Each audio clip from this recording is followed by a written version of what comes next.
अद्भुत दौर है, अकल्पनीय दौर है, अविश्वसनीय दौर भी है। अभी हमारे एक मित्र भाजपा के कह रहे थे, मैंने पहले भी कहा कि प्रधानमंत्री जी दुनिया में सबसे लोकप्रिय है।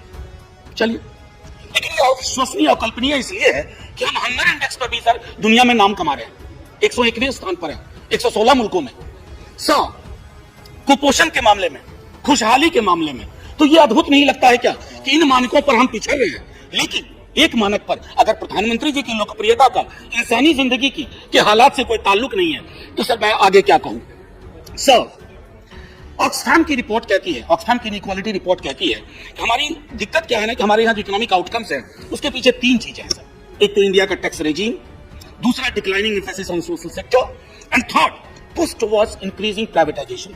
मेरे कई मित्रों ने आज बात की सर वाइजैग स्टील प्लांट की, मैं खुद देख करके आया हूं। वाइजैग स्टील प्लांट, जितने सारे पीएसयूज हैं सर इन्हें पब्लिक क्यों कहा गया? Public sector undertaking. Public sector undertaking का कुछ अहमियत थी, उसके पीछे कुछ प्रतिबद्धताएं थी। इन दिनों हम क्या देख रहे हैं sir, give a bad name to a dog and then kill him. ऐसा नहीं होना चाहिए। पब्लिक सेक्टर, जो कि मेरे कई मित्रों ने कहा, उससे देश को एक खास किस्म की उम्मीदें थी जो शायद प्राइवेट सेक्टर फुलफिल ना कर पाए। जिस प्रकार से हम प्राइवेटाइजेशन को दे रहे हैं, मैं आपको दोष नहीं देता हूं, आपने वो विरासत में वो राजनीति ले ली है, नियो लिबरल फ्लैग को आपने भी उठा लिया है। लेकिन एक दिन याद करिएगा कि सदन के सारे लोग, किसी भी दल के हो, हम बैठ करके मरसिया गाएंगे, हमने ये क्या किया, हमने अपनी सारी पब्लिक सेक्टर एसेट्स को, यूनिट्स को बेच के रख दिया। इसका परिणाम क्या होगा माननीय उपसभापति महोदय? आज हम आर्टिकल 15 क्लॉज 4 की बात करते हैं, आर्टिकल 16 क्लॉज 4 की बात करते हैं, ताकि रिजर्वेशन इन पब्लिक एम्प्लॉयमेंट, आपने वो सोर्स ही खत्म कर देना, फिर कहां चर्चा होगी सर? सर, पता चला कि 2020 से 2021 के बीच में बिलियनियर को हिंदी में अरबपति बोलते हैं ना, अरबपति, अरबपतियों की संख्या में अद्भुत इजाफा हुआ सर। मुझे कोई दिक्कत नहीं है, बन नहीं पाऊंगा कभी, मैं जानता हूं, लेकिन अरबपति होने से कोई दिक्कत नहीं है। लेकिन सर, जितनी तेजी से अरबपतियों की वृद्धि हो रही है, उतनी ही तेजी से खाद्यपतियों की वृद्धि हो रही है। सर, प्रॉस्पेरिटी का ट्रिकल डाउन नहीं हो रहा, पॉवर्टी का ट्रिकल डाउन हो रहा। तो जो प्रॉस्पेरिटी कॉन्सेंट्रेटेड रह रही है कुछ बिलियनर्स में, और ये मैं नहीं कह रहा हूं सर, ये रिपोर्ट कहती है। सर, कहा जाता है कि 98 जो हिंदुस्तानी हैं, उनकी संपत्ति अगर मिला दिया जाए तो तकरीबन 40 से 45% जो बॉटम के हिंदुस्तानी है उसके बराबर। तो संपत्ति और संसाधन की यह असमानता, बजट में उसके लिए कोई प्रोविजन है सर? मुझे नहीं मिला। बजट, मैं मानता हूं ग्रीन शूट जरूरी है, ग्रोथ जरूरी है, लेकिन क्या यह जरूरी नहीं कि रोजगार पर भी चर्चा हो? ये बजट रोजगार सृजन कितना करेगा? ये बजट संपत्ति के बंटवारे में इंटरवीन करेगा कि नहीं, या संसाधन का एक डेमोक्रेटिक डिस्ट्रीब्यूशन हो उस पर बात करेगा कि नहीं? सर, 2021 में एफएओ की एक रिपोर्ट आई जो कहती है हमारे यहां 200 मिलियन लोग कुपोषित हैं। कुपोषण के आंकड़ों पर हम लोग 0 आवर में बात करते हैं, कभी कभी रविवार फ्राइडे को बात करते हैं। सर, ये जिंदा इंसान के जिंदा मुद्दे हैं।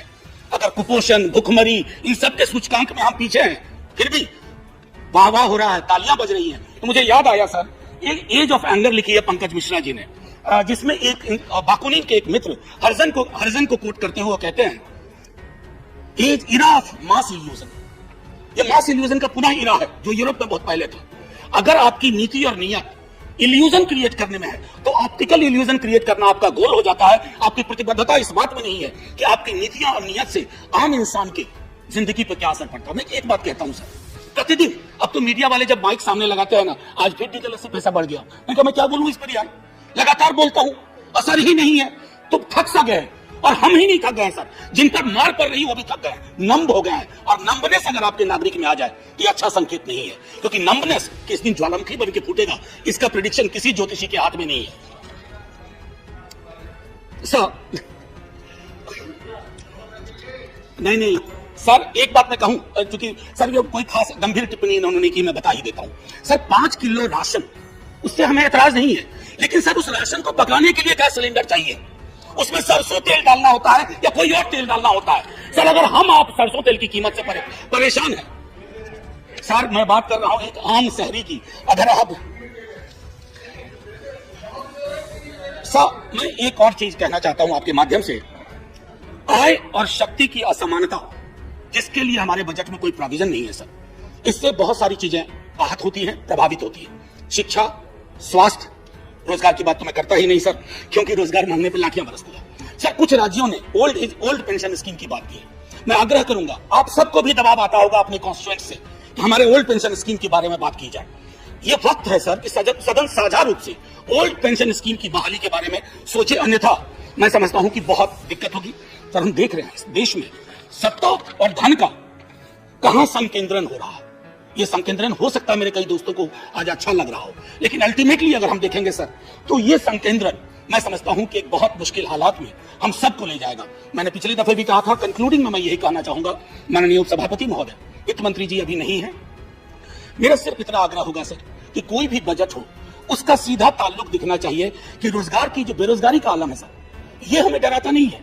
मान लीजिए प्रधानमंत्री जी बहुत लोकप्रिय हैं, लेकिन क्या बेरोजगारी हर व्यक्ति को नहीं परेशान कर रही है?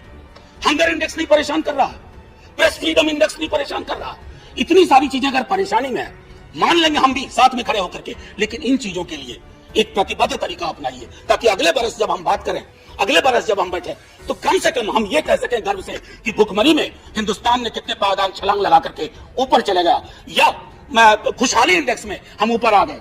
और आखिरी में सर,